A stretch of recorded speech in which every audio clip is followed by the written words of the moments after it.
buy some dice. They're pretty good. They roll lots of sixes.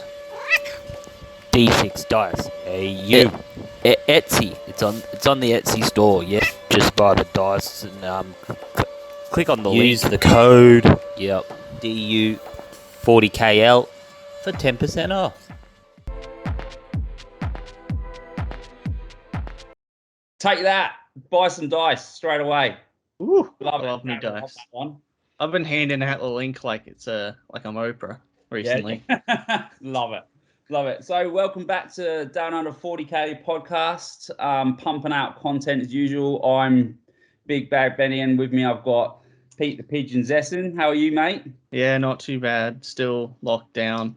Can't remember what the outside world looks like. So, well, there's a tiny little light at the end of the tunnel now. Yeah, I'm still pessimistic about it all. I think a few people are, like I certainly am. It almost seems too good to be true, but especially when we're losing premiers left and right, Exactly. It's going to take another step towards the unknown, I guess. Yeah, it's interesting. So probably heard a lot from us recently. We had Pommy Ben and Dale, Topless Dale, doing a little live cast the other day with Ben Hayter from the Wednesday Boys. That was a pretty cool segment talking about how to be an average player. It's really Dale's expert area, so it's very thrives. What an intro! Well, that was a great cast, wasn't it? And Ben, it was really good. Approached us with that subject, and well, thanks heaps for that. A lot of great feedback on that one. I think it's important just to remember sometimes that the event isn't just about the table in front of you; it's about the people around and stuff like that. So, but I have my Ben complained because we always manage to verse, and I always smash him with my orcs. But at the Iron Man GT that you guys ran, we met round 1, and he was just going for that bingo, and it was so fun because he was like, I had an exploding plane, I exploded it turn 1, and he was like, yes, that's my bingo. It was fucking great. I couldn't believe it. I was up for the week before, writing that bingo, and we we're putting things in and we we're coming up with it, and I got the bingo sheet done, and all the boys Jacob, Cal, Dale had ideas and that. And we're putting them in, and we're like, yeah, this is awesome. Don't want to make it too hard. Definitely don't want to make it too easy. So we scaled them back, made them a bit harder. Game 1, he's yelling bingo already. I couldn't believe it. I was on the stream with Adam, and I was just like, what, already? And couldn't believe it. That was all he was trying to do. Like an hour into the tournament. So he couldn't believe it. So that was all that hard work gone in an hour, but he was happy. So that was good. It was a great day, that, wasn't it? Yeah, it was fun. Yeah, so look, mate, have you been getting up to any hobby with all this spare time on your hands? You're still going pretty hard at work, but yeah. Have you got any hobby? So at work we've got resin printers, so I've just been printing more buggies so that I can cheese the meta when I come out of lockdown. Because I can't, there's so many buggies to buy that, especially when they're all out of. And I think it's amazing how you work in a place where you've just got resin printers. How's that? That's pretty good. Yeah, I sort of convinced the boss to do that, and now that's sort of my job somehow. It's weird. And now you're reaping the benefits. Yeah. In the hobby and job wise. Love it. Yeah, so I've just been painting them. Yeah. Got the blue, the new scheme going on. Yeah, I love that blue. For people listening at home, you probably can't see that, but if you've been on our Discord, you've just seen pictures of Pete's blue buggies he's been painting.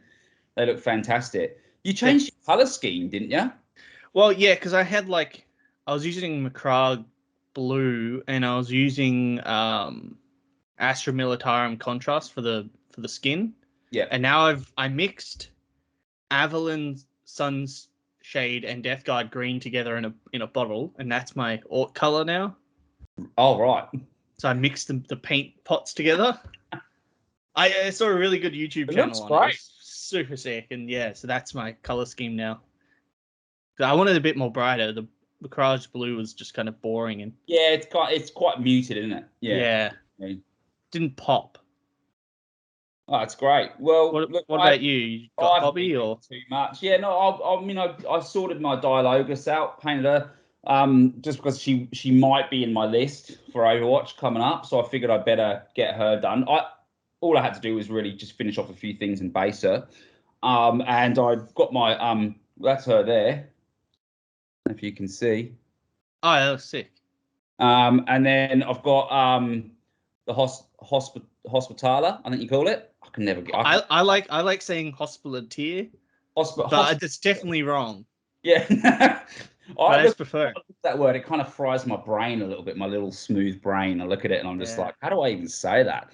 But it turns out, like, you know, she keeps on getting nudged aside. I first blocked her out color wise probably about 2 months ago, but I keep on putting models in front of her to do, because I put Stern in front of her. I redid my Repentia Superior because she was awful, and a few things like that. Do you know what I mean? So kind of like just keeps on getting nudged aside because she just, you know, it turns out she looked better in this book, but I don't think she'll end up getting used probably anyway. So I could maybe see some use for her, but what, she would definitely get used if she could take an order specific Warlord trait and relic.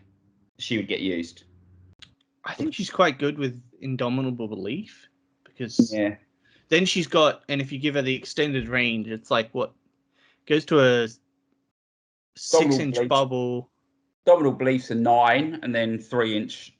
Yeah, so you got a 6-inch bubble of like 6-up Feel No Pains plus the 5-up invulns, which is it's not bad.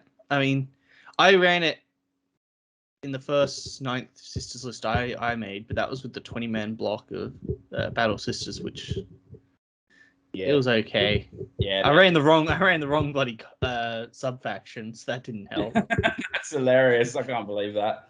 For anyone who doesn't know, Pete submitted a list and actually took the wrong order on his by accident, which is hilarious, like the wrong chat tactics. Yeah, so I'm sitting there with Chris Wright. We're talking through the list, and I'm like, I see. My theory for this list is, you know, I got Valorous Heart Block of Sisters, and he's like, sorry, I said it was Armored Lady, and I kept thinking Armored Lady was Valorous Heart, and then I was like talking about it, and he's like, Chris just goes, you know that's the wrong order, right? And I'm like, oh, you're kidding, right?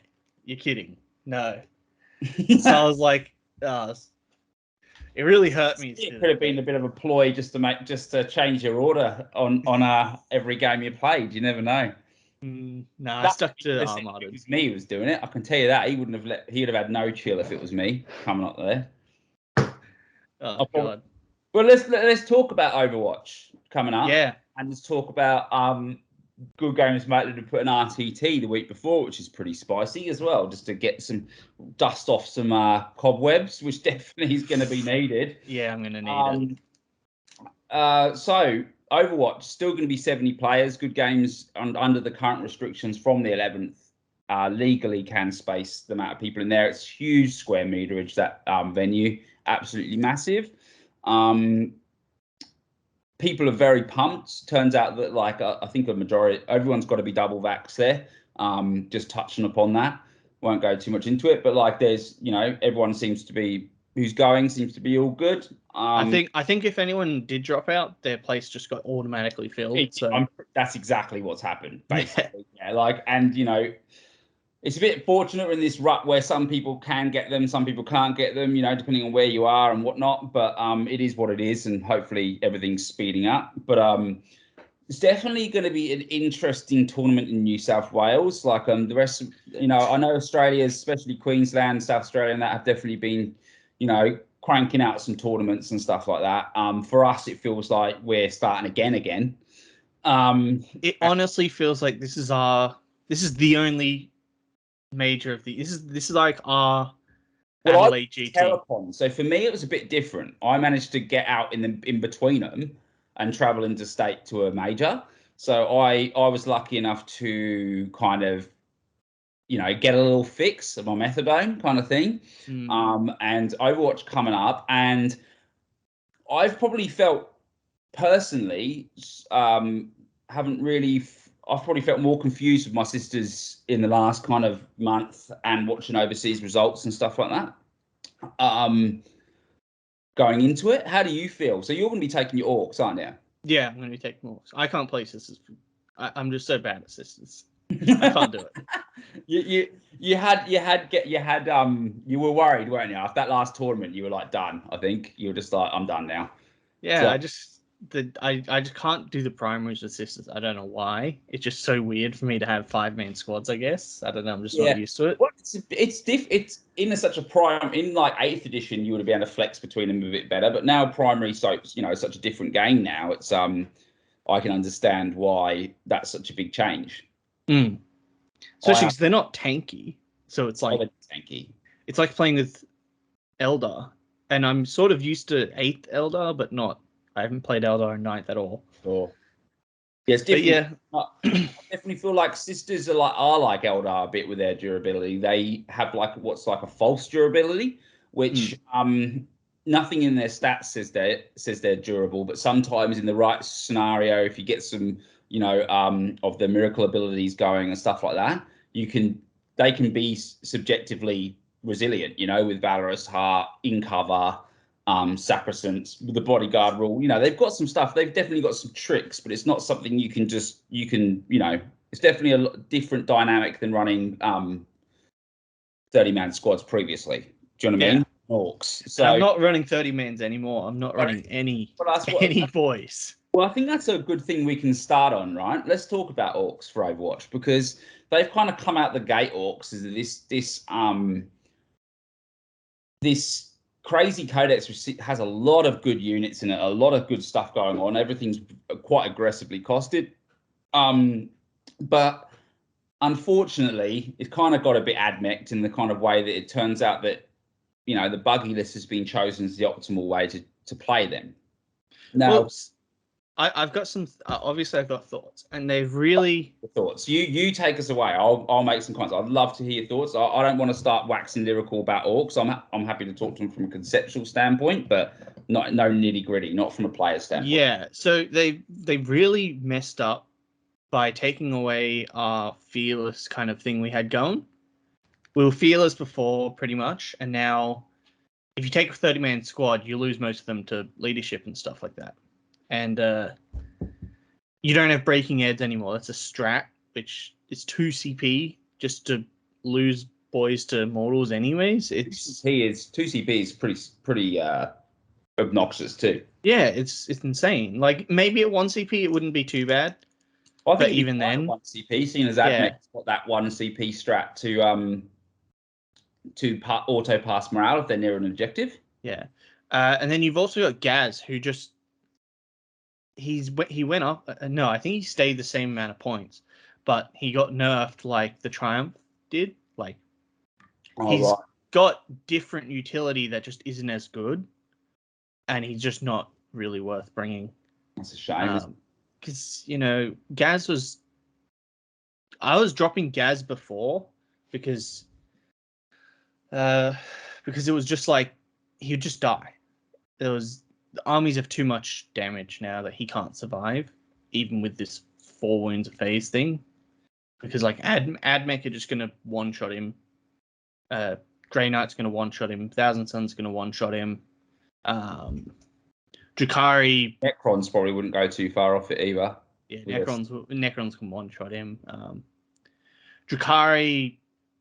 There's so much multi-phase damage now.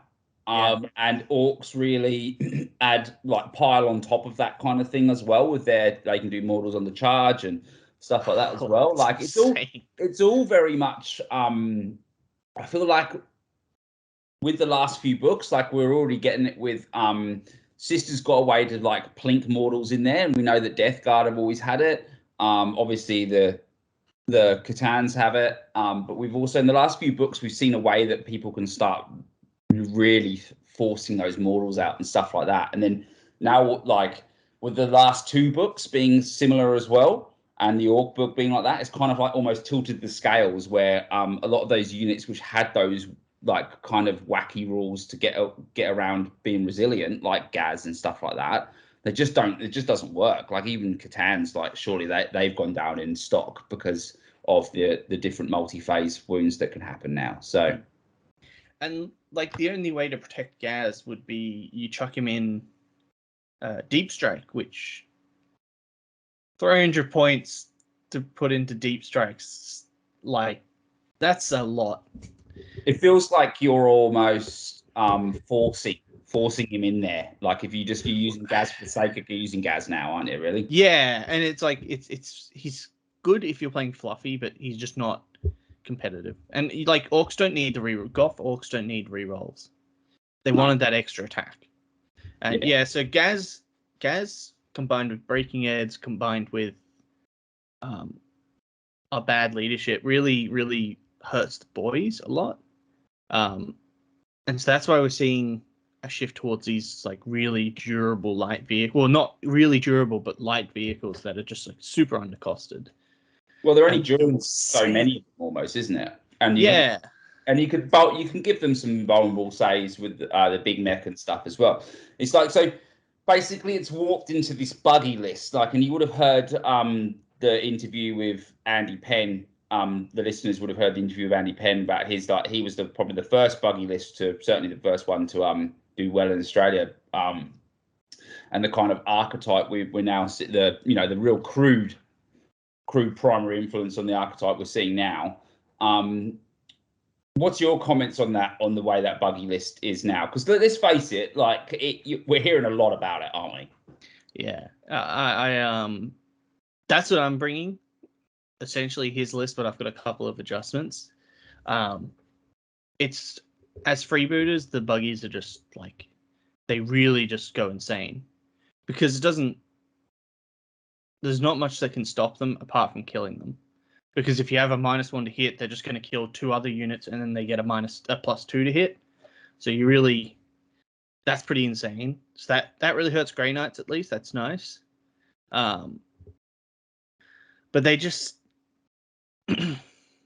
they really take it to the next level. And then with the Death Skulls attached to it and the Aura of No Obsec, which is huge aura, you really can do whatever you want. And you can just take over a game that way. The only thing that hurts them is the AdMech flyer list. That's scary. Yeah, well, I've got to be honest with you. The orc buggy list is an issue for me, for Sisters. Yeah. It is. It's like, me and you have had a play on TTS, but be more about that later.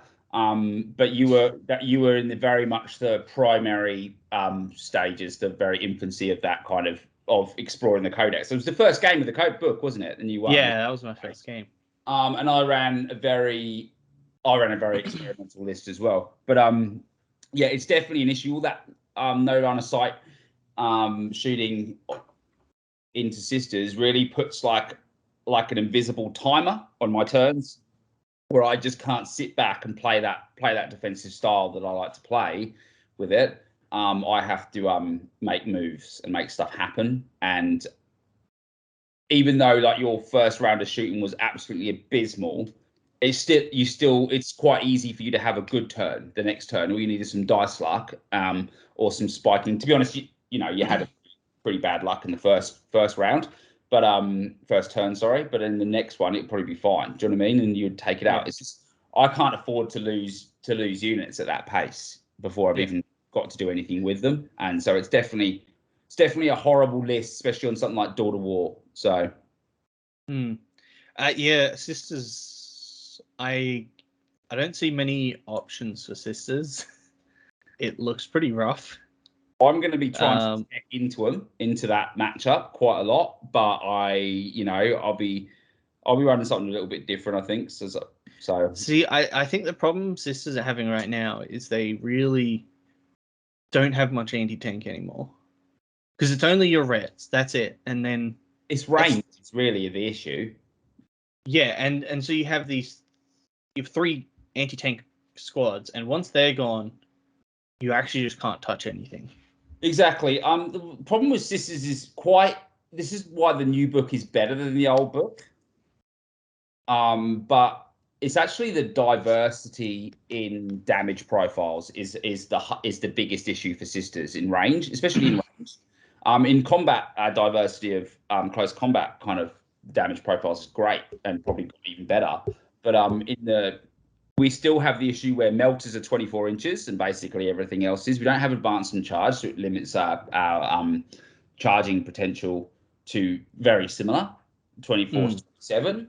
And yeah, so you kind of like in this horrible thing where it's like, and all our real range options like exorcists and stuff like that are just obnoxiously priced. And you can't bring heavy bolters because they've been nerfed into the ground by other armies like Death Guard. Death Guard are gonna laugh at you. Orcs will. I would love if someone took heavy bolters against me because they're just useless now. Yeah, they're useless, especially with your most of the Orc army being toughness 6 now, which is definitely and the damage goes down to 1. I mean, if I could get my heavy bolters to -2, which there is a way on 6s I can do that, but it's not ideal, then you would maybe consider it. But the problem is sisters are so lean on the slots now. Like what are you sacrificing to take more heavy bolters, you know? And plus they're just heavy bolters at the end of the day, you know. I mean, just a couple of options for like a 42 36-inch gun would be nice. Like I am going to play around with an exorcist in my list just to see if I can make anything happen. But I don't think it will. We'll have to see how that goes. But I mean, even your Pentia aren't doing well because they don't get over strength 7, so they're going to be damage 1 against orc buggies. No, I mean you can get +1 to wound from the superior. Yeah, but it's still -1 damage though. But it's still only 1 use because that superior is very unlikely to live through the next turn. So you know, they're only really getting 1 stop on that. Yeah, that ramshackle is definitely a problem. And I think like the sisters with Grey Knights are also an issue as well. I don't think that's an easy matchup. Grey Knights really have good profiles to kill you. Yeah, they're good. They're an army a bit like Thousand Suns, which don't seem to have too many data sheets still, or data sheets that are being used anyway currently. But they seem to have a lot of tricks to get around. The Grey Knights have posted some pretty good results as Thousand Suns, especially in Australia. So it will be interesting. So what are we feeling like? We're still a little forecast. What are we feeling like Overwatch is going to be? What are you expecting to see? So I expect at least one of the, well, I think it's now being called the Richard Siegler AdMech plane list because I think he won this morning, well, or yesterday or whatever with the... He did, yeah. Yeah. So the Richard Siegler's AdMech planes, there's going to be at least one of those there.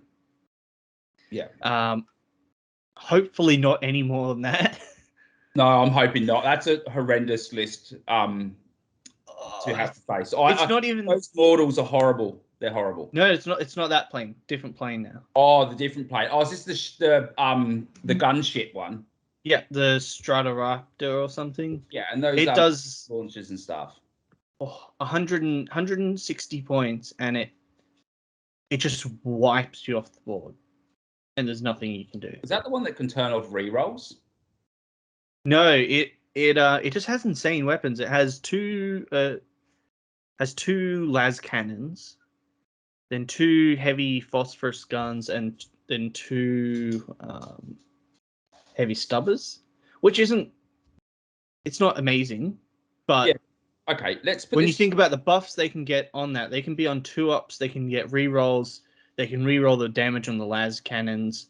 So it really, like the math, we were doing the math the other day, and it can kill 4, but the 3 of them can kill 4 buggies, which isn't amazing point wise, but if they've got 4 of them, yeah, exactly. Well, you can only bring 3, but like, it's insane what for 160 points what they can do. Well, if you put them in Mars, so they're re-rolling, so they're hitting on 2s. They're re-rolling both hits because of the data tether. Is that right? Yeah, I think so. They re-roll one of the wounds through the Mars. Yep. Which is because they can re-roll one of them. And then they re-roll in damage just on that. Yeah. So and they're Cognis las cannons, so they're 3+. They're 3 plus 3. Strength 9 minus whatever, D3 plus 3 damage, and it's like, oh, and sorry, they kill 4 buggies when the buggies all have -1 to hit and 5 up inbounds. Without that, we actually lose like something like 6 or 7 buggies in a turn. Oh, that's horrendous. So yeah, I wouldn't be surprised if there's. I look that we know of two good Admech players, and that's just from locally.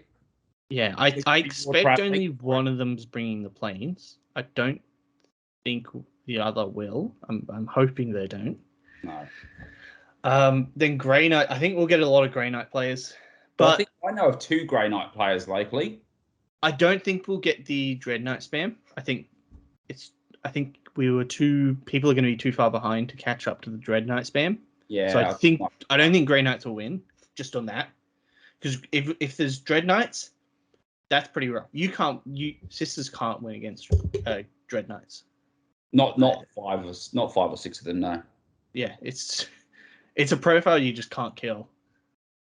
And they take over the game. It's not I can't kill it. It's actually not that bad to kill. What the problem is how many of them there are to kill. Yeah. I mean, that's the problem.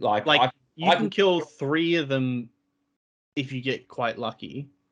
And depends then how good they are with them as well. Because if they put they can bait the teleport one out quickly and stuff like that, then there is it really. And I think there's a lot of mission specific like scenarios which could favor or really hinder sisters into that list, or a lot of armies into that list.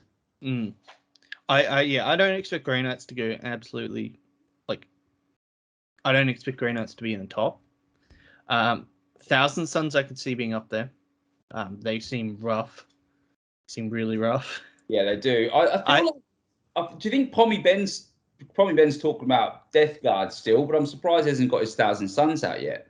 I don't know if he's got a whole army of Thousand Suns. Sure he had Thousand Suns before he had Death Guard. Oh, maybe. Yeah, I'm pretty sure he's got a lot of that kind of stuff. I feel sorry for anyone who's trying to bring a utility psyker, because that's just going to be rough. I think almost bringing a psyker, and then Thousand Suns having that secondary. Yeah, it's just nuts, isn't it? And not being able to bring in Paul the Witch as well. Yeah, it's just you just don't bring them. It's just a death sentence.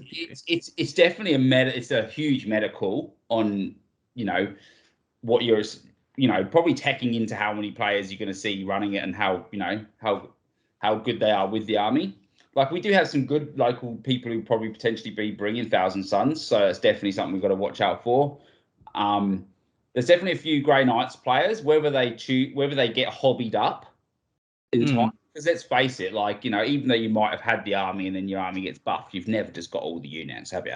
I mean, my whole orc collection, I had to buy everything new. None of the stuff I have in my new list I had beforehand. It's nuts, isn't it? Yeah. They managed to curtail you into that pretty hardly, which is hilarious. Yeah. I think that's the same for all of them. So it just depends how quickly. And let's face it, if you're hobbing up Thousand Suns for a tournament, then you've probably got to be glad there's a lockdown before, because they have got to be dead set one of the biggest nightmares to paint. Oh, really? Well, look, that gold trim and the blue and stuff. Look, the blue's not easy either. So of that shade anyway. And then we've got the classic Maitland ones. There's always a few good Death Guard players. And then we've got some good Marines players. And to be fair, Marines aren't situated. Well, look, they've definitely got some bad matchups there, because we still have got Drakari there, which we haven't talked about, and Admech. But you definitely can't ignore Marines, especially when, in tournaments, you've always got a large number of the players playing that faction. Yeah. Especially if you get them round 1 or 2 and you're not prepared for Marines, you will just lose. And you can't, because they can't got solid game plans. Yeah. And the Marine players have been playing the whole of night. They know what they're doing.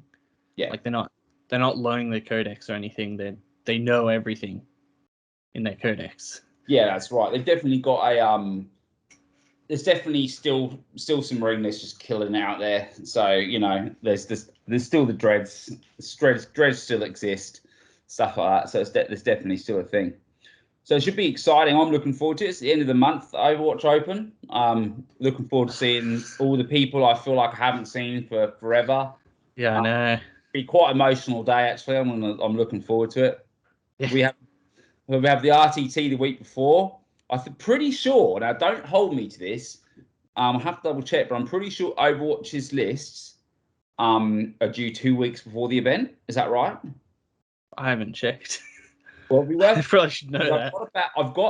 I'm hoping it's just a week. You should have a look now, Pete, because if it's 2 weeks before, we have to submit the good games RTT list and the GT list on the same day.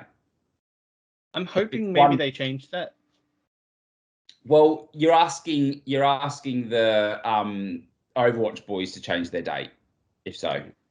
Which I don't think is going to happen because it's GTs can generally be 2 weeks, Mm. So I might even just have a quick look. I'm looking now. Yeah, let us know. So yeah, that's pretty interesting, pretty cheeky. I would love a week there just to like iron out some kinks. Yeah, I mean it's sort of the thing, like it's gonna be a bit rough to figure it all out, just because none of us have played in 3 months, so and there's so much. That's right. So much. It really especially hurts the people who aren't like following along like we are, who aren't like watching on everything going on, or I also have the resources. Also feel like this moment here is going to be very reliant. This tournament coming up, these two tournaments are going to be very, very reliant, obviously on just how much you've hobbied and if you've brought meta builds and stuff, but how deeply you know your faction now. Like, because let's face it, when you haven't played 40k for 3 months, when you first start playing it, it all can be a bit overwhelming, right? But if you need to learn new rules or remember stuff that a book that you've only hypothesized or played on TCS or something like that, it could be a bit intimidating. But if you know your faction really well, like I think you're going to be able to just concentrate on just easing yourself back into that kind of tournament kind of vibe. Yeah, definitely. Especially with the week before. It is the lists are due on the 24th, so it's only a week. Yes. Not even a week. That's great. That's brilliant. 6 Brilliant days. news. That's good. It's good to hear on a Monday morning. So why don't we talk about TTS, Pete? The TTS League just finished up, down under 40k. Yeah. League hosted by the Pigeon. So we had so I have all the results, so I'll go through those just so they all get a shout out. So we had Igor coming first in the top pod with Necrons. Then we had James Stephen with Imperial Knights coming second, and we've got an interview with him later on about how he did that, which is really good. And then we got Gary Morris with Grey Knights coming third. So it was a bit of a mix of unexpected results there, really.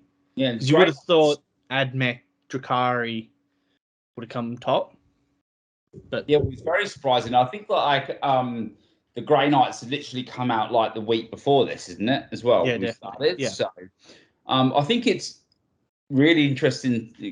Really interesting to point out how different TTS is to play, like the way it feels when you're playing it compared to it. But well done to those boys for doing that. Like Necrons on top. Love that. Igor's a bit of a fair on though. He's been doing that for he's been playing Necron solidly ever since I met him. So yeah, a boss like that. He's probably the best Necron player New South Wales, I would say. Oh yeah, I don't think that's a wild. I think that's pretty. No, yeah, I think that's pretty good. Yeah. So pod 2 we had Luke G win with his Orcs, Ben Roberts with Custodes, and Marius Evander with Tyranids. Marius also helped us out with the maps, so big shout out to him. He's a wizard, that guy. Yeah, well, I've actually seen him on all the other TTS places now. He puts maps everywhere, so I've noticed him around a bit. So yeah, that was Congratulations, boys. Yeah, they did really well. They got the first pod 1 and 2 smashed their games out. It was crazy. Pod 3 didn't finish their games. I didn't finish my games, I will say. I had some scheduled, and they had to pull out, and I didn't have the time to reschedule them. So I was 0-3, so it didn't matter anyways. I'll be honest with you, mate. Like I, as you know, I've been dabbling a little bit in it. I struggle to sit still on a computer for that long. At least with 40k, I can like walk around the table and I can talk. But like sitting at a computer screen just staring at it is definitely not my style. It's kind of I've never been good at just sitting still like that. Hence, like the movies and stuff like that, and you know what I'm like with those. So that's my problem. So, but I do think it's great testing grounds for this. Like I don't mind. Definitely got some advantages. I love the measuring on it. On it. And yeah, it's definitely got like I love the fact that you don't have to buy your models, which is pretty good. But you know, that's also one of the disadvantages of TTS, I think. Yeah, well. I mean that was a big discussion we had. And going forward, I think we're actually going to go with locked lists because there are a lot of complaints where people were like, "Yeah, this guy's just completely changed his list," and now it's like it doesn't seem like a fair game. It doesn't seem like worth playing, and I can see that, especially if you're playing something like that skews like an all vehicle list, and everyone knows you're playing an all vehicle list, and then the person you're versing just swapped from anti-infantry to completely anti-tank. It's sort of like, what's the point in playing then? So that's something we're going to change going forwards. We don't really know what we're doing with TTS leagues. We've run like real life leagues for over a year now. Do you know what I mean? So we're all about that. But I guess you know we didn't really know. I didn't know exactly what like TTS was like. I knew you could choose what you wanted to play with. I just didn't realize how much it was going to have an influence on the leagues. But I'm glad everyone had a good time. I will get another one up and coming soon. But I don't know how interested anyone's going to be to play anymore now. I already did a poll. We've already got 16 people interested. So that's enough for a league. Everyone. I'll give the shout outs to the Pod 3 guys as well. Justin Locke came first with Jakari. Princey came second with White Scars, and Augustus came third with Sisters. So congrats to them as well. They were the only ones who also got all 5 of their games through as well. I think there might have been one other person. So there you go. What do you like? Get you wins. Have you been playing much TTS aside from that? No, No. We had a game. I've been trying to get games in with you, and I just, other than that, I haven't been playing any because I just don't have the time. Tomorrow night, aren't we? So we'll try and get one in this week for sure. I've got some stuff I want to test. So I actually, Pommy Ben took me through my first game of TTS, mate, and I'm pretty sure it was one of the most painful experiences he's ever had in his life. I can only imagine. Well, so I've only got a MacBook Pro, and I had one of those shitty Apple mouses, right? And I was trying to, I was having so many issues with it. I couldn't zoom in properly because like the mouse doesn't have a mouse wheel, and then I couldn't like pivot because you got to set the right mouse button up properly and stuff like that. It was just an absolute drama, and the TTS crashed on me at least 3 times. And it was an all-round really frustrating experience. I'm not gonna lie. Like I'm definitely not the world's quickest player, but I'm definitely not slow. When I have to play in a tournament setting, and just basically making it feel like I was actually like. I feel like I regressed in the game and as cognitively as a human being when I fucking played TTS, man. Like I was like, man, all I was doing in my turns would just be, you ask Pommy Ben, and you blame me, and I was like, it's like, sorry, man, sorry, oh fuck, sorry, sorry, oh finally I've done that, and they'll be like, oh hang on a sec, and I'll just be like, haven't moved units. There's like these little things like, get disembarking from a rhino, honestly. Honestly, disembarking can be a nightmare. Mate, it's just horrendous. To watch me play it is both an exercise in comedy and just mental torture watching me play it. That's why we've never streamed any of these games because it's Get to the Geneva Convention. He doesn't want to be seen. It's embarrassing for him, right? It's embarrassing for him to come on and play it against me. But no, it's good. We need to practice, definitely. We do need to practice. But in saying that, I went and bought myself a cheap mouse and a cheap number pad. And as soon as I got the cheap mouse, which cost me like $20 this mouse, literally everything improved straight away. I could zoom properly. I could like click, drag stuff. It was already better. So, oh God, it was already better. But still, I haven't even finished the game yet. I didn't get to like the furthest I've got is turn 4. I've never actually finished the game. Well, the turn 4 one, I guess we kind of finished because I wasn't going to win that anyway. But yeah, I just thought like it's a long time sat at the computer. And these boys on the TTS league, they punch them out in like 2.5, 3 hours, don't they? None of my games are that quick. No. How do they do that? Like, there's so much stuff going on them, and like, I played Sam Lemon. And he's like obviously played a lot of TTS, and he's like a boss, and his turns are so quick, and he just click everything where he wanted to. It was all good, and I'm just like, look, and I was just like, this poor guy. I did try and warn him, but I don't know if you can warn someone and they actually have to sit through the reality of it. Yeah.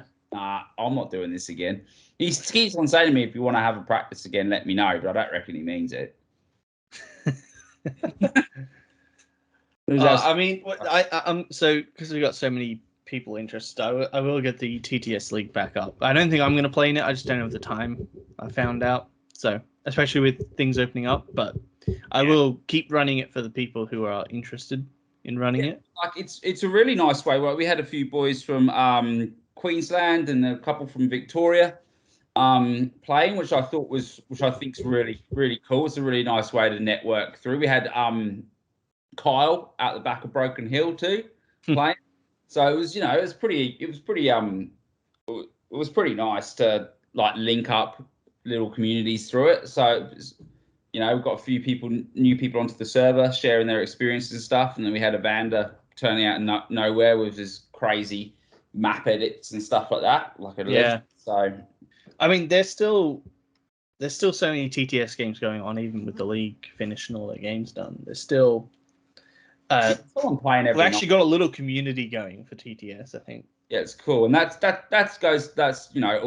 due to the legends who have been carrying on through and encouraging it. There's so many good guys on the Discord. Alex. Yeah, shout out to Alex and Pat. Pat's always there. Damo's getting stuck in, which is awesome. I played Nathan the other day. He smashed me with his dreadnoughts. Like it was it was a good day. It's good. It's good to catch up. Like it's just for me, it's sitting in front of the computer. When I hit about the 3 hour mark, I'm like, I'm done now. I can't sit. It just drives me insane. So look, mate, why don't we go and hear from James Stevens about his winning list? Yeah, I mean, he got, wasn't it? Yeah, he got second place, and he's also ran. I assume similar. Well, maybe not similar lists to IRL at our events, and he's done quite well. Oh, he's definitely run Knights and like Custodes and Guard before, definitely. Yeah, I don't know if he's run the Majournas, are they called? The Megaras, yeah. Megaras, that's it. And he also has brought like the Cladius grav tanks and stuff before as well. So yeah. So let's hear from him. Is there any reason why you wanted to cover James's list, Pete? I thought it was really interesting. I versed it, and I was like, okay, it's Knights, whatever. I'll get there. I just have to kill Knights. That's the objective. But the way he plays them and the way he sets up his because he'll have a flank with 2 Knights and a flank with 1 Knight. And I was like, okay, well, this flank with 1 Knight's going to be really weak. But then I think that's the one with the 4-up invuln and melee and or the 2-up. I don't know what it is, but it's really, really tanky compared to the other ones. And so you really commit onto that one, and it just really plays so well. Oh, cool. let's listen to him. Let's listen to have a talk about it. Yeah. All Aussie Adventures, time to hit the road.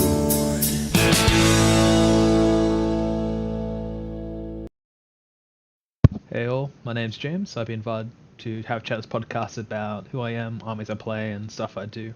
So the armies I play mainly are knights, guards, custodies, and I'm dabble with some other lists, but they are the core three that are my passion.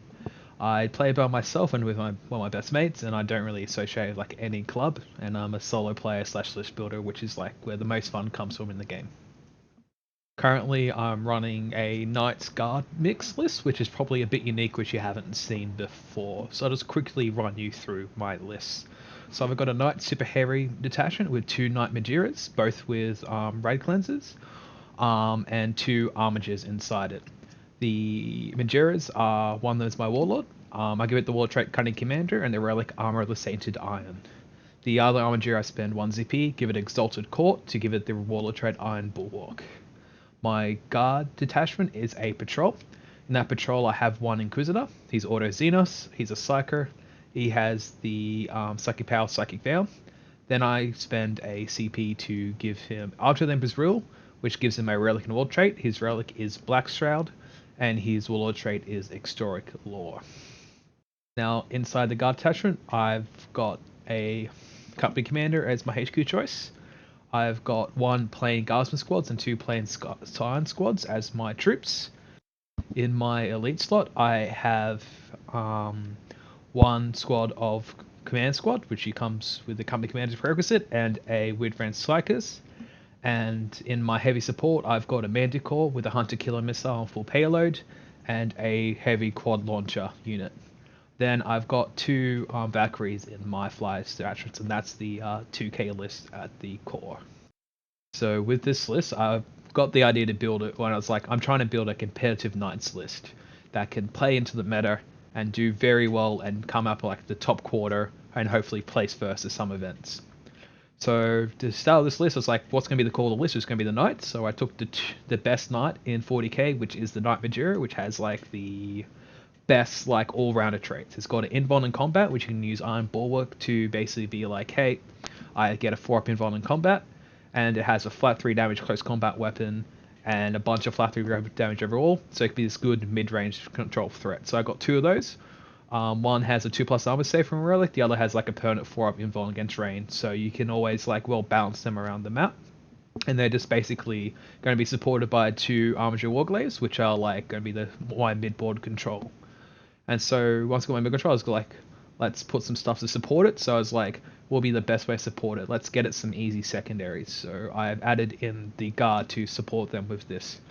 So the core of the guard to support the knights are the Valkyries and the Scions and the Inquisitor. So the Valkyries, just 2 of them there, give you easy engage in all fronts. So basically you can put them both into the enemy's quarters, turn 1, and you get engaged on all fronts. You don't need to push up too aggressively. And as they're they're a vehicle, and you got the overload with the 2 other knights. It's like they're not really going to shoot them down as they're not much of a damage threat, and they give you that easy engage for the majority of the game, as I find they survive most of them. Then you've got your 2 Scion squads, which are your turn 2, turn 3 retrieve Octarius data drops, which is the second secondary you go of this list. So like the given ones are engage and retrieve Octarius data.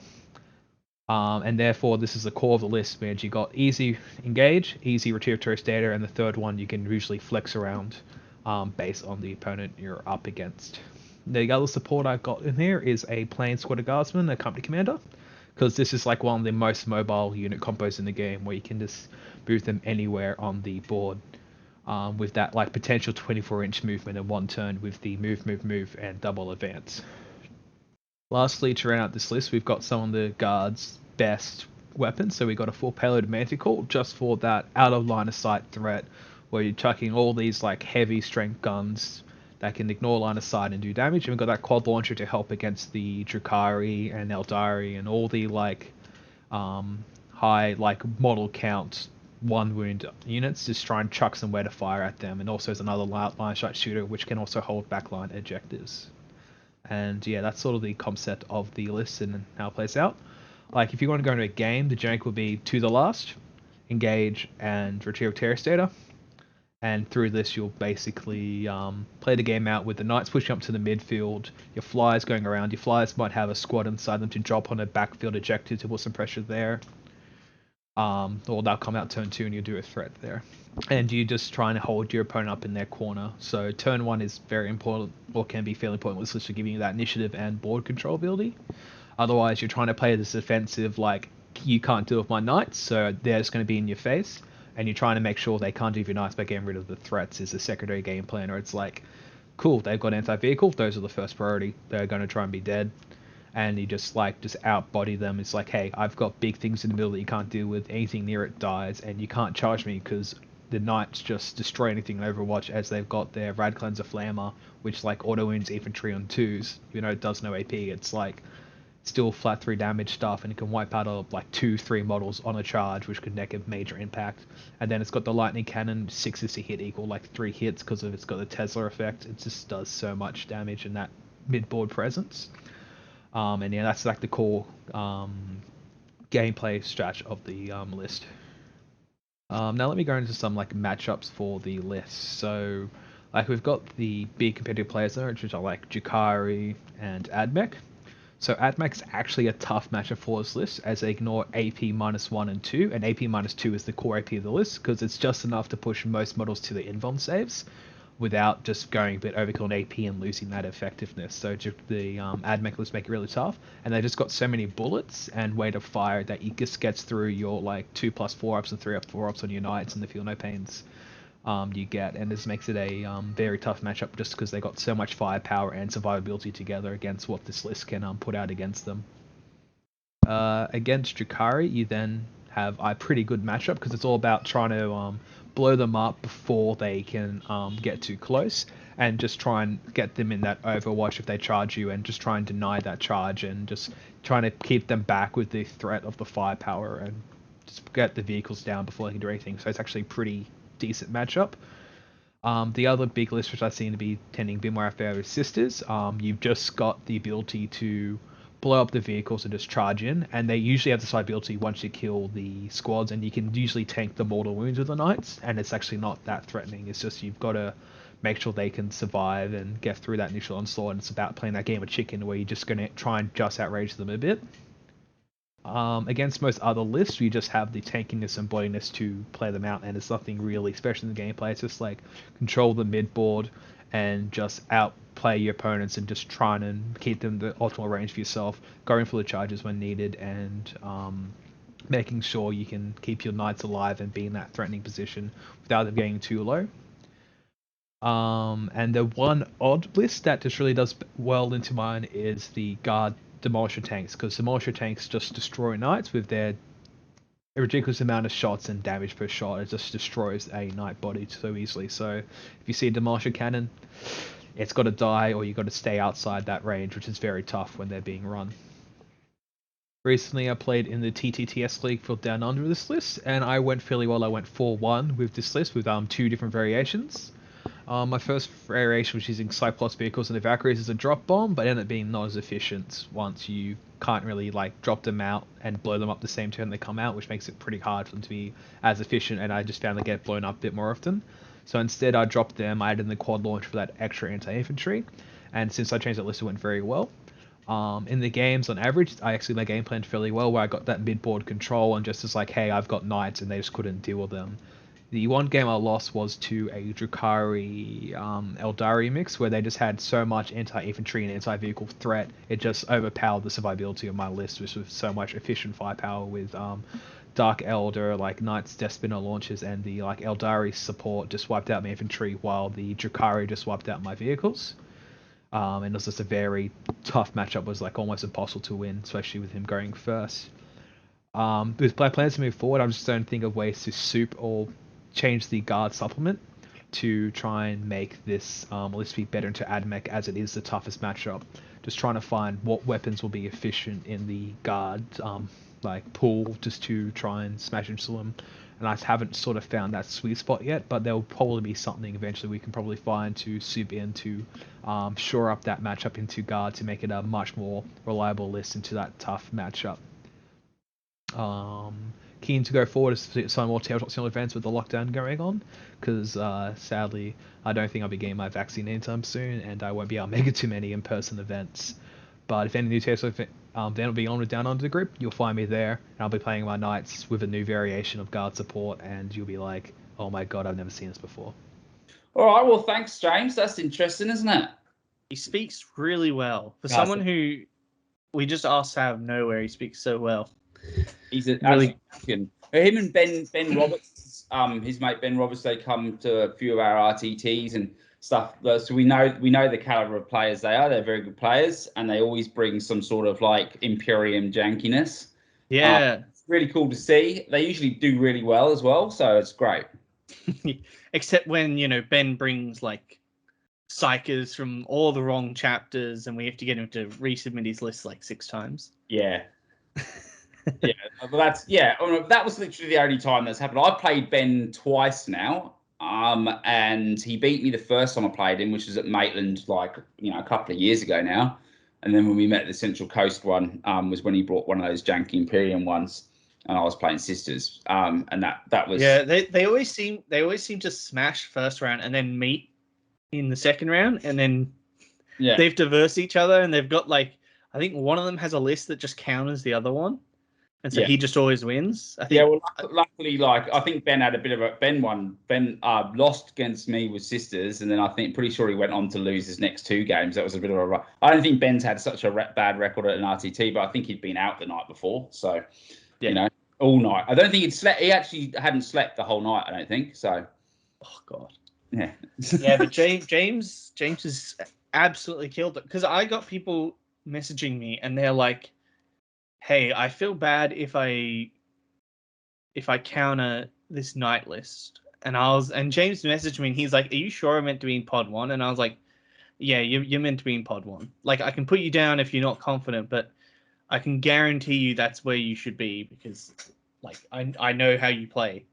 And so he's in pod 1 with all these like there's I think 3 New South Wales players in there. There's a Queensland like player, Canberra captain, like it's pretty high caliber players, and he's gone in there, smashed with Knights, and come second, only losing to Drakari.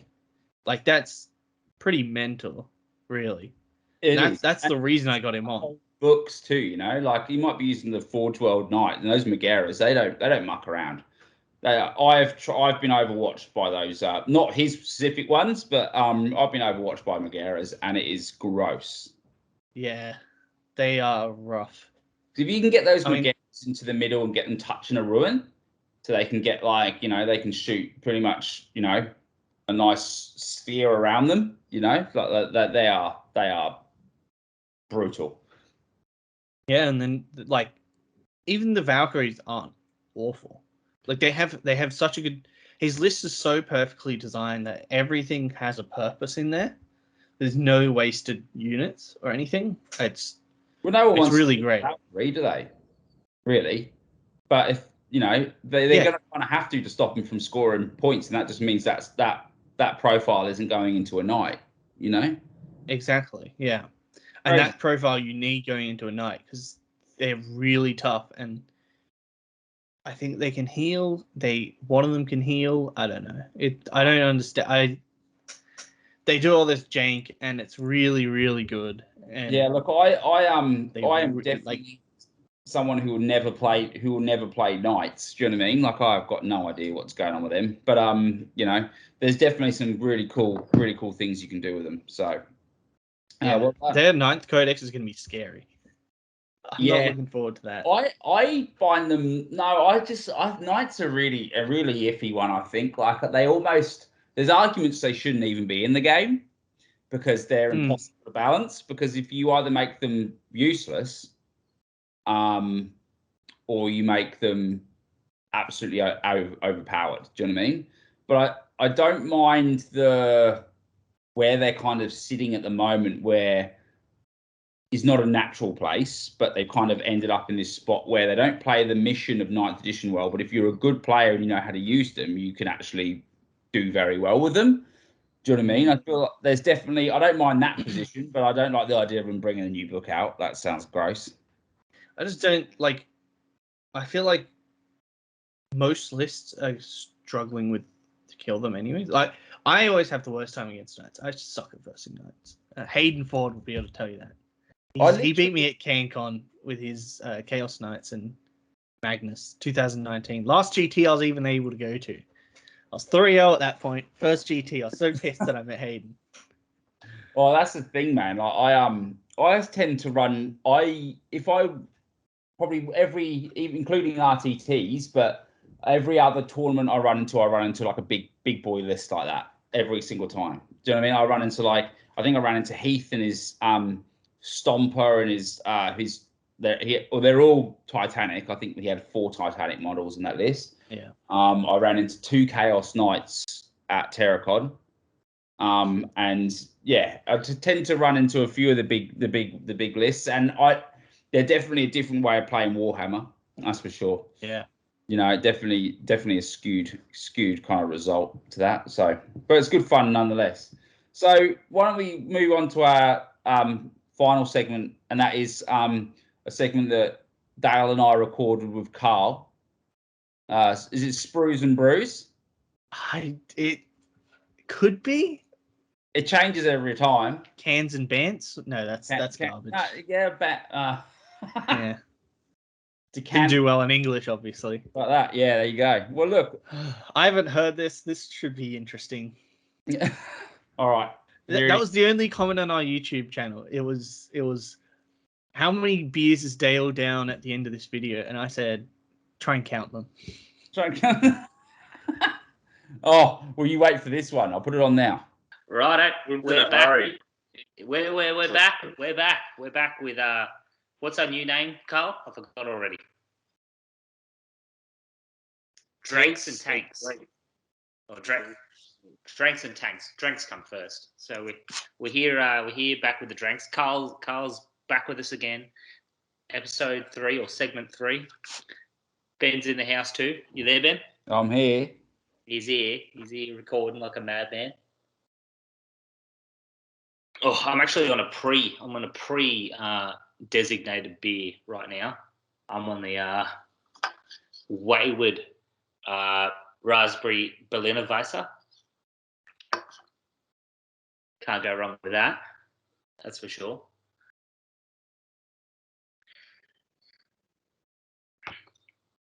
I think Carl's half frozen. You there, Carl? Yeah, I'm there. I was just chilling like a villain, man. That's the guy. See a lag there, I think. A little bit of lag. That's all right. It was lagging at the start, but yeah. Ben will fix it in post. He's a wizard, mate. Oh, big call. I have to get more. Right. Turn your camera off, Carl. You're lagging out like a mofo. Yeah, cool. All right. Camera off. Just audio. How's that? That looks a treat, mate, and you sound better already. Good. All right. What hobby are we talking about? We got a specific little sliver of the hobby that we're talking about today, Carl, that you've decided we want to chat about. Yeah, so what I thought would be a good idea is one of the very few things I've ever seen on a competitive table is decals on miniatures.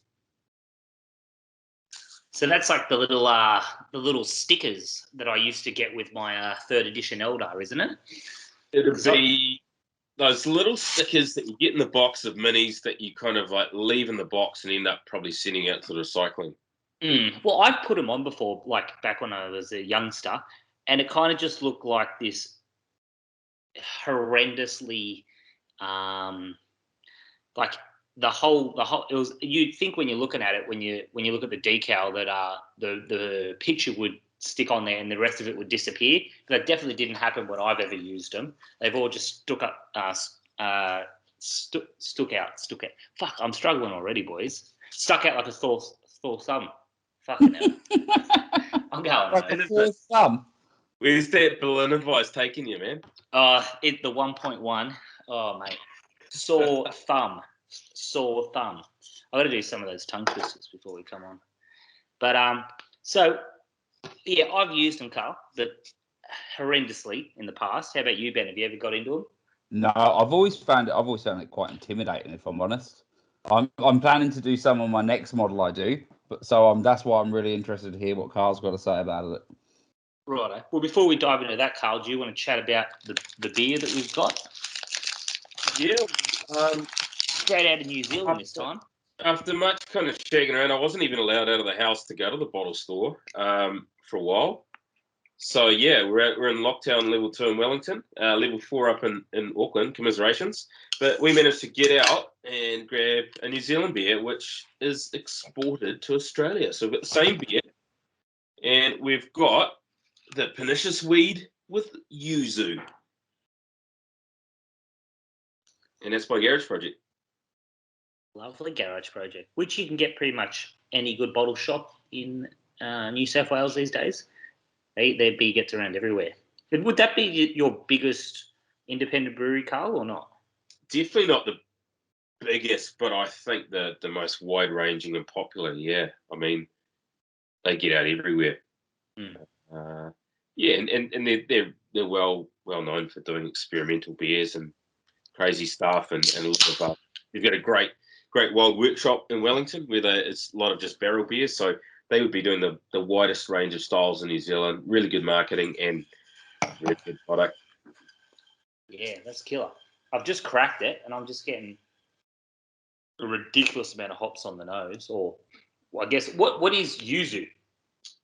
Yuzu is a fruit. Okay. It's a Japanese citrus. Here we go. This will be Ben can chime in because he's like... Yeah, so it's a Japanese citrus, which is the closest way to describe it would be between orange, lemon, and grapefruit.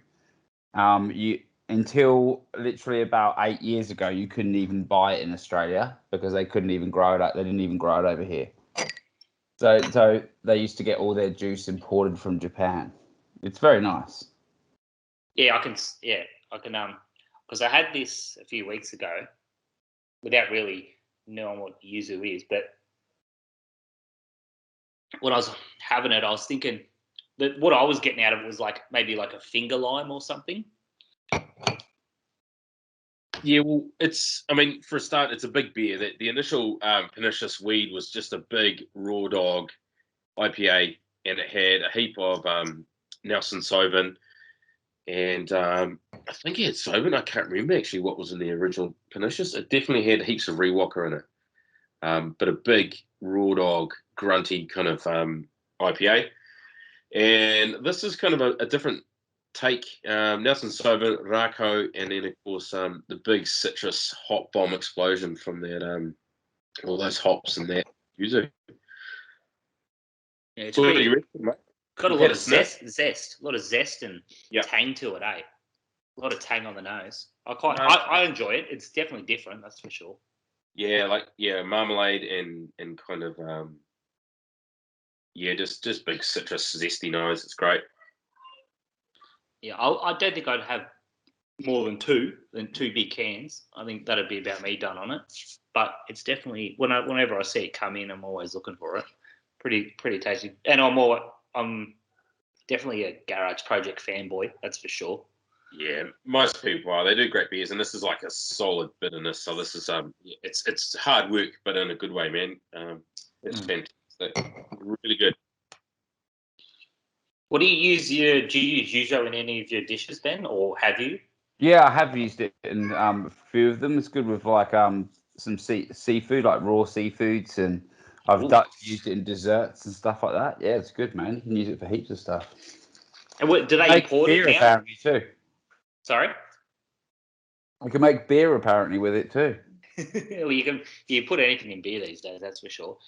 So does the shit you use now, you said, do they import it or do they grow it now? So I use the imported juice because the fruit, when it actually gets harvested in Australia, just gets sold to all the Japanese and high-end restaurants very quickly. I wouldn't even get a look in on that. Okay, yeah, righto. Their stock's already bought in. Generally, if you're adding fruit to a beer, you're normally buying in a big goon bag full of like pulp, generally without seeds and things like that. and you can kind of add that to the fermenter or add it to the kettle at the end of flame out. So you just get fruit pulp in there, and so you won't get too much loss out of it.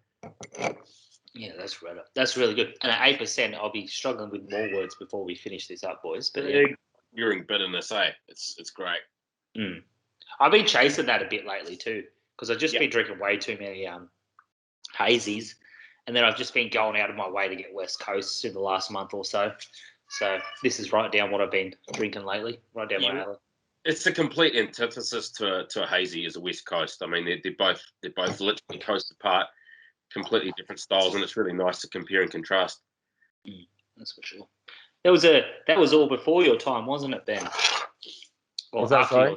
all the new wanky beers. That was a bit after your beer drinking times. No, they were there. They were They were there. around. Yeah. You Just wanna know not like now, but yeah. Yeah. You know what? Want to know what Ben's top rated beer on the beer app is? Carl? Probably be Stone and Wood or something. All right. He had Hop Hog and Angry Man pretty high up from memory. That was when they first came out. They were the tits back in the day, that's for sure. Old Murray's. Righto, Carl. Let's chat some hobby. If we haven't lost everyone already. Yeah, like you said, decals they stand out. But the most common fault is you put them on.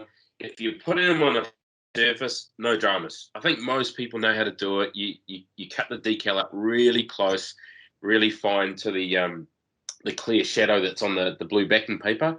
You soak it in water.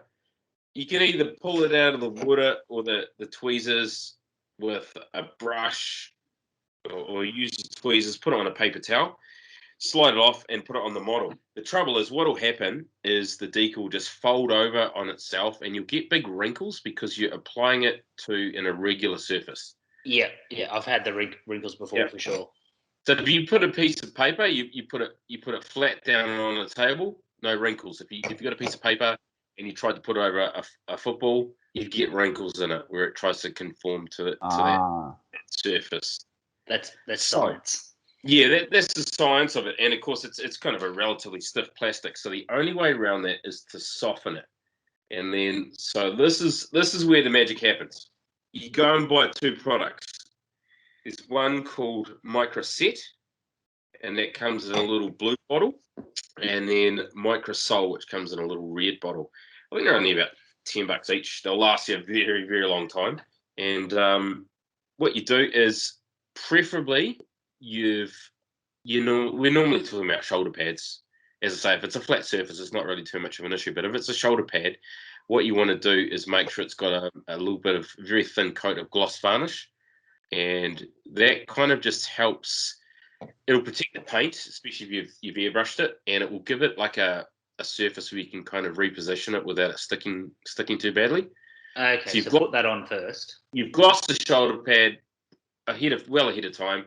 Then you apply the blue Microset just with a brush. And don't ask me what's in it. It's probably poison. But you put that on. You put your decal on it. You don't even really need to wait any more than about 30 seconds for that to do that. You don't need to wait for that to dry. Put your decal on. Then you paint another very thin layer of that Microset on top of it, the blue bottle.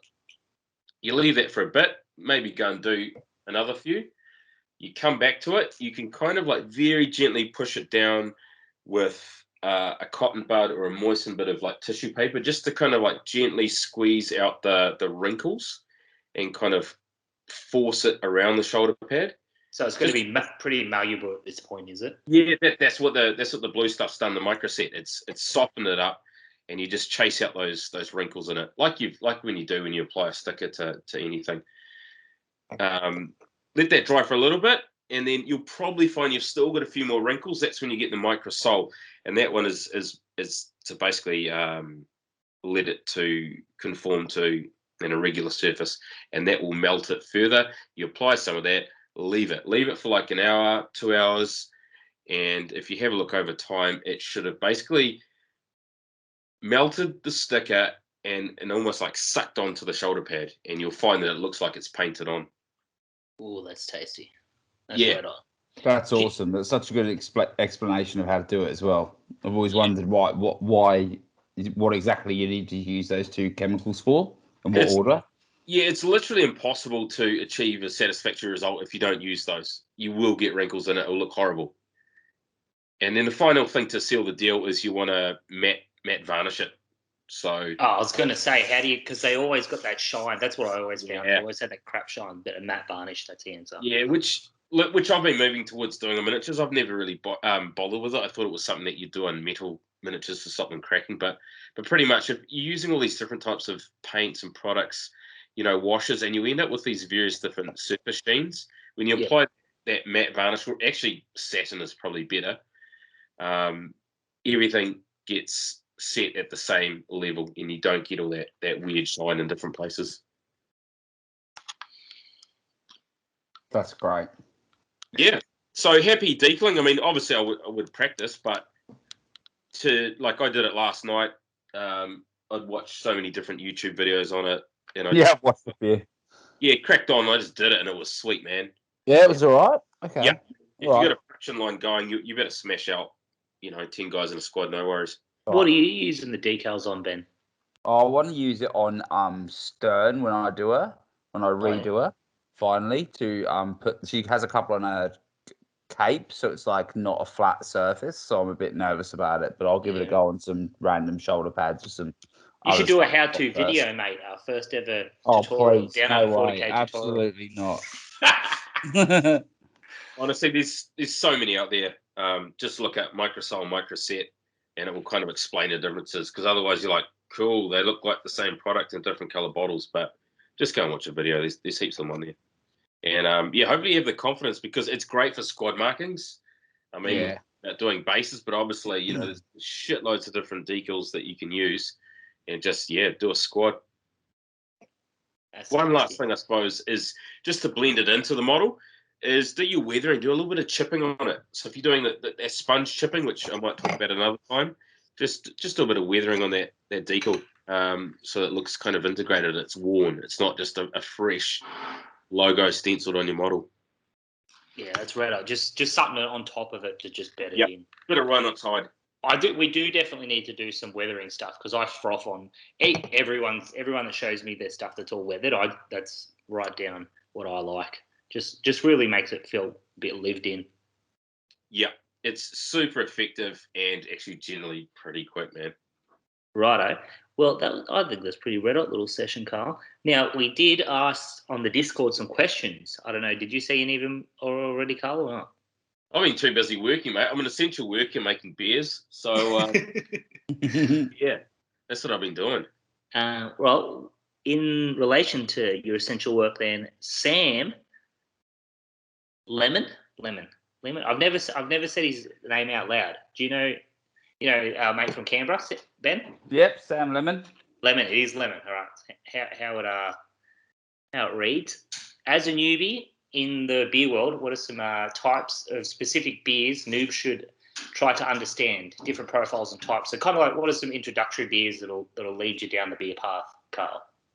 Well, biggest wake-up call would probably be a Pilsner, if you can get hold of a Czech Pilsner. A legit one, I think, like that's where beer starts and almost ends for me as a proper, not your macro lager that you get in kind of like British pubs and Aussie pubs, an actual genuine Pilsner. Then I'd probably be looking towards something like a West Coast Pale Ale, because I think it's just a classic beer style. I think they're pretty easy to get and full of hops. And then I think, to be honest, actually what you're drinking like a Berliner Weiss, I think that's when you're really starting to push the envelope and try something different. And a sour beer is very polarizing, but I think it's super polarizing. Eh? Yeah, I think it's a really good introduction to it. Opens up a whole world when you're trying those sour beers. And a Berliner Weiss is pretty much just a lager that's a lot tartar and low on the booze. And Sam's a Canberra boy, so he's got Capital Brewing down there. And our favourite, Ben Spoke, man. Ben Spoke, yeah. They do what's Ben Spoke's Griffin? Is that their pale ale? Yeah. Yeah. That's pretty non-offensive as well. I actually get that by the 6-pack pretty often, Yeah. and it's a really good price too. Yeah, I guess that pale ale, like, there's just so many different pale ales. You know, it's sort of the beer without any father, really, and it's hard to get kind of get an edge on what those are. I suppose the last pillar of beers that are, you know, good for introductions is just get on the stout. So, I mean, yeah, everyone's probably tried a Guinness, but there's quite a few stouts out there, and obviously you've got the sweeter stouts and you've got the dry stouts, but I think that's really the fourth pillar. So yeah, legit pilsners, stouts, either a sweet or a dry, big West Coast IPA, and then some sort of like sour, like a fruited Berliner Weiss or something. And by then you'll be able to tell where your little avenue is heading. Yeah, like you'll probably have some hits and misses in that, and then you can start really chugging along down your little track. Yeah. Then next down, a few of the boys decided that Sam's question was not actually for you, even though I specifically asked for a question for you. They answered with Ben Hayter said vodka. Mr. J. McMillan recommended whiskey, so not quite the answers we're looking for, boys, but I'm assuming that's what tickles their pickle. Dan B, he's got one for you. This is a weird one. How many gallons of water does it take to make 1 litre of beer? Is that something you'd know? I should know. Can you do a different thing, like how much water do you use to make how much beer? Well, there's a whole bunch of different things. I mean, I could Google it now because that would be the straight answer, Dan B. But also, I'm not going to work in gallons, for Christ's sake.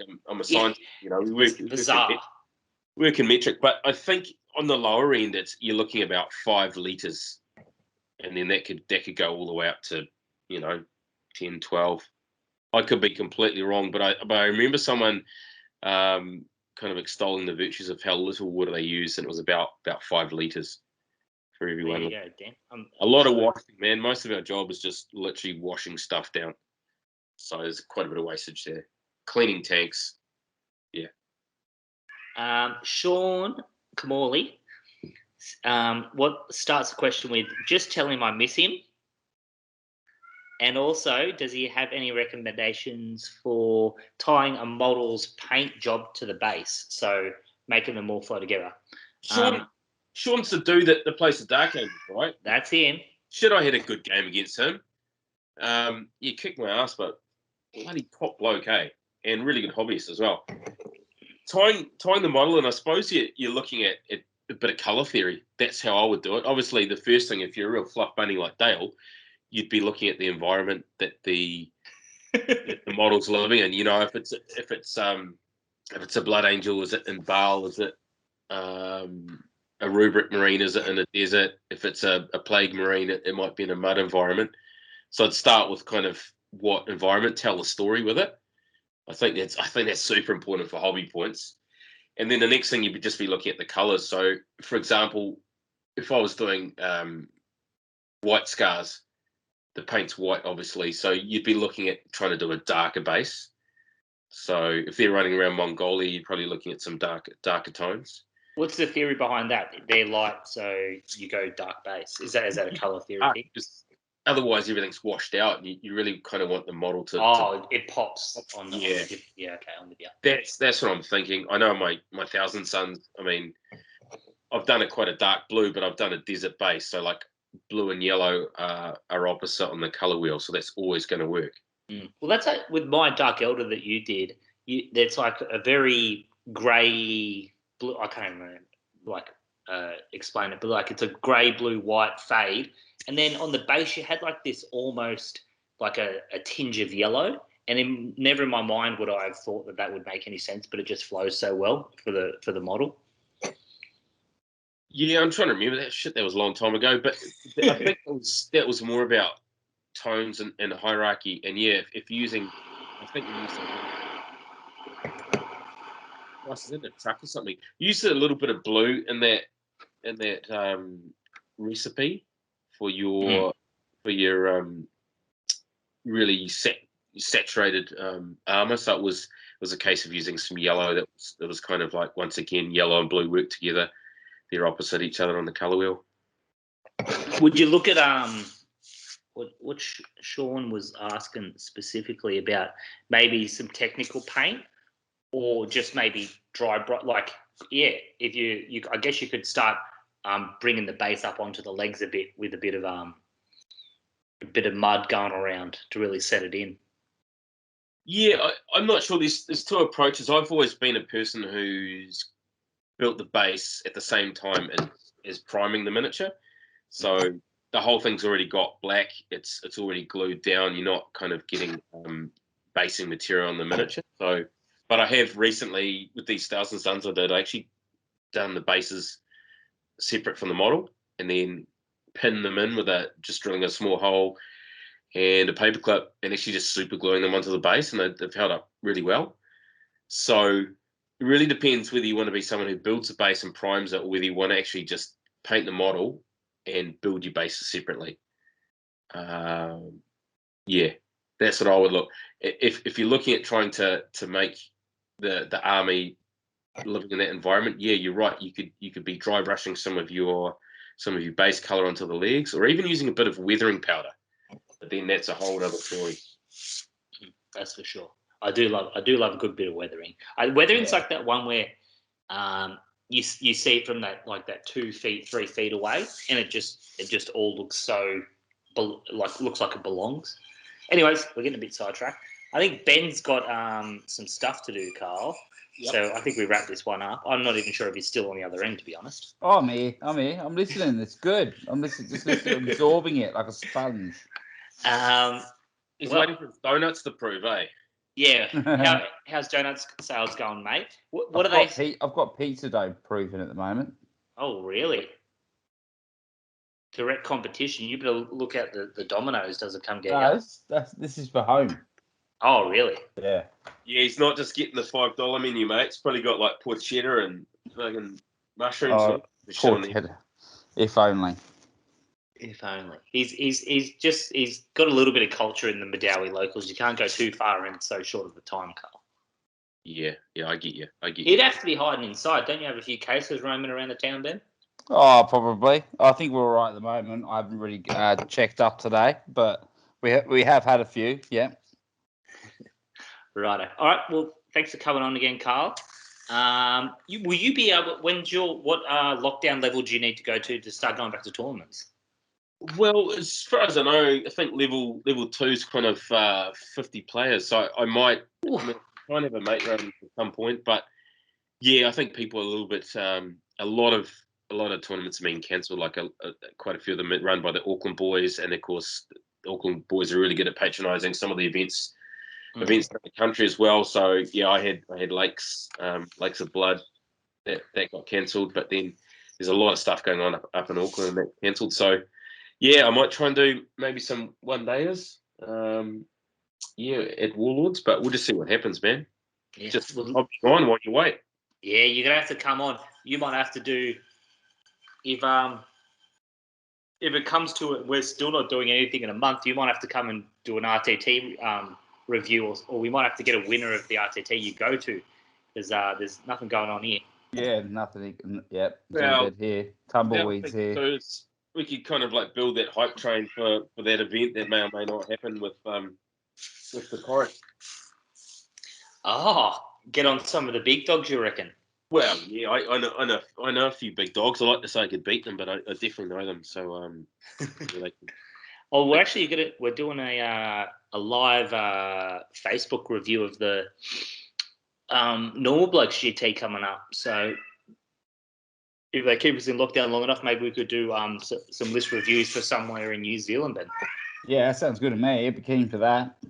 Yeah, man, I'll try and sniff out some tournaments, like something that's actually going on. But as far as I know, the biggest one is probably Christchurch at the moment. So that should be mid-month. As long as it's not comp, mate, because our listeners don't give a fuck about that New Zealand comp stuff. So make it a real tournament at least. Yeah, well, they don't shit, so it doesn't surprise me. And all the culture vultures in Melbourne still have comp. So yeah. Fucking hell. All right, I'll leave you with it, Carl. Thanks for coming on, and thanks for sharing those expertise. Cheers, team. Miss all the boys, and keep your head up and keep doing hobby. Keep doing hobby. Mate.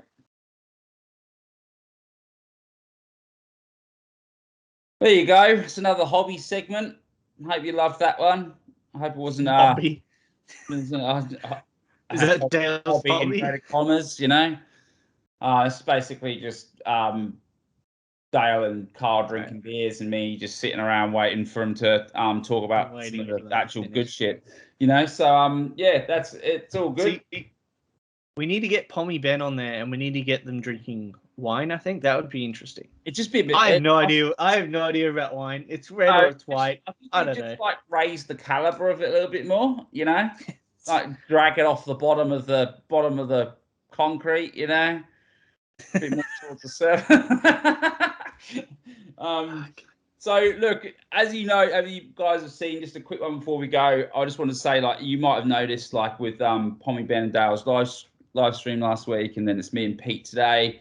You can tell that we're bringing Pommy Ben and Pete way further into this. They already do so much, but we want to give them a piece of the content. We really are pumping out a lot more, and our aim is to keep up the pace if we can. And to do that, it can't just be me and Dale. And we've got two lovely gentlemen here as well who we've had a lot of requests from the boys to see more of. So we're just giving the lads what they want. It's really weird hearing that, actually. Yeah, well, so we just thought it's about time, and plus, like, we would love to keep the pace out for you boys. It's down under 40k is just, you know, it's gone nuts, and it's way bigger than Dale and I, and we just want to get everyone involved, and put good content out for the region, New South Wales, and just Australia, and just, you know, in general. So you'll be seeing and hearing a heap more from these boys. Which is awesome. I had fun today.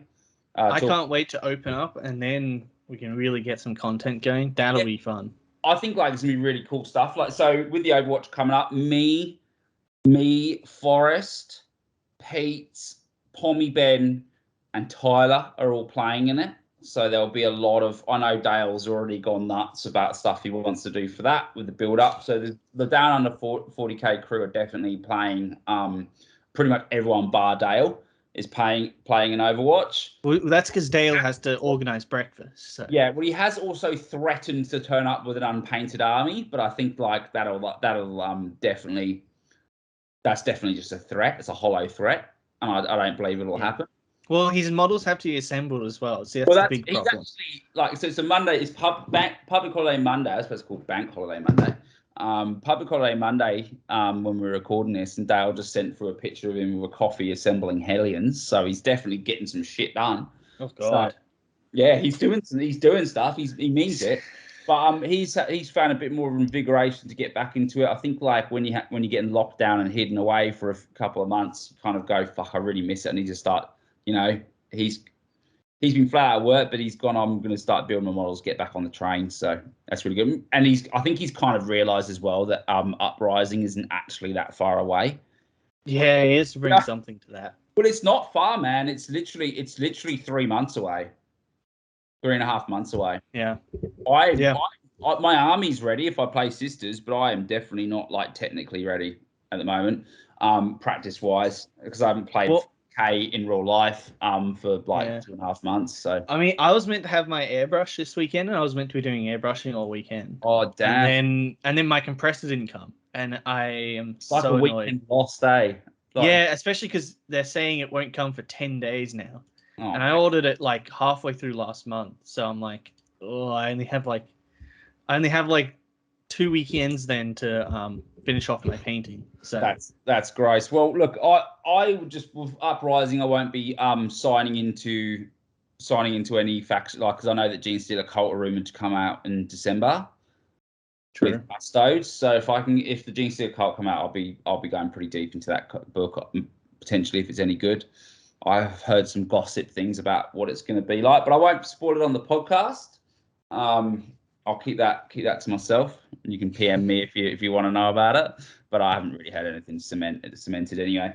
All right. Well, thanks, Pete, for joining me today. It's been a pleasure, mate. Cheers. Thank you. Hope you enjoyed us just rambling some musings. We had some content we wanted to the recorded stuff we wanted to put out, and plus me and Pete wanted to have a chat about Overwatch. We've been talking about it a lot recently via text message. So was pretty interesting. There's a lot to think about. Like an orc book, which has reached a peak. I'm not saying it's over a hill or anything, but it's definitely reached a peak in what it can put out. It's definitely a gatekeeper. And then we've got 2 new books on the block as well in the mix, which I haven't played against any of those 2. So we've definitely had a big shift in the time in the 2.5 months. So it's going to be interesting to see what Overwatch Open brings. It's a completely different game. It's a different game. What we all ended on. Yeah, exactly. Like Sis is definitely creeped down. Yeah. I still think there's a lot of strength in the Orc book which hasn't been explored, and I think that'll only get explored when the buggies get nerfed, if they get nerfed. Do you know what I mean? So when it just gets hard countered by too many different factions. I think once AdMech get nerfed, we might see a bit more diversity in the meta as a whole. Yeah. You're right. Just because done wise.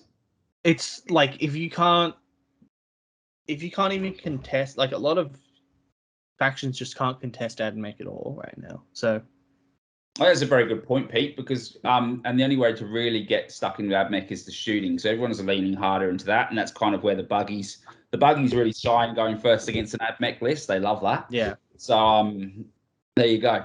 We're getting sucked in again, Pete. Yeah, I just had to back away as well. All right. Well, I hope you enjoyed us. There's no beers on this one. It's only coffees. So we'll bring the. I had Carl going on about his beers. Hopefully they're going to do some Australian beer. I reckon they should do. They should review some Australian beers next time. Yeah, I've got Six Strings Brewery down the road from me. We could do that one. I could go down there and do it. Independent enough for Dale though? I think they are. They seem. They've only got a place in Erina down the road from me, so I could walk there. Yeah. I could do a live stream through there for Dale. Oh, that'd rile him up. That'd be great. All right, Pete. Thanks a lot, mate. I'll catch you next time. Cheers, fellas. We'll lead it out with the Khan. Cheers. If a player wishes to improve, he must forge alliance with stronger players and get dem reps. From the wisdom of the Khan. Psst. Oi, so just for a minute, this is Dan, and what I'm trying to tell you is it would be good if you join the league, because then you get lots of reps in, and then you get better. You see, that's the whole point of the league. That's the code, I'm telling you. Just trust me.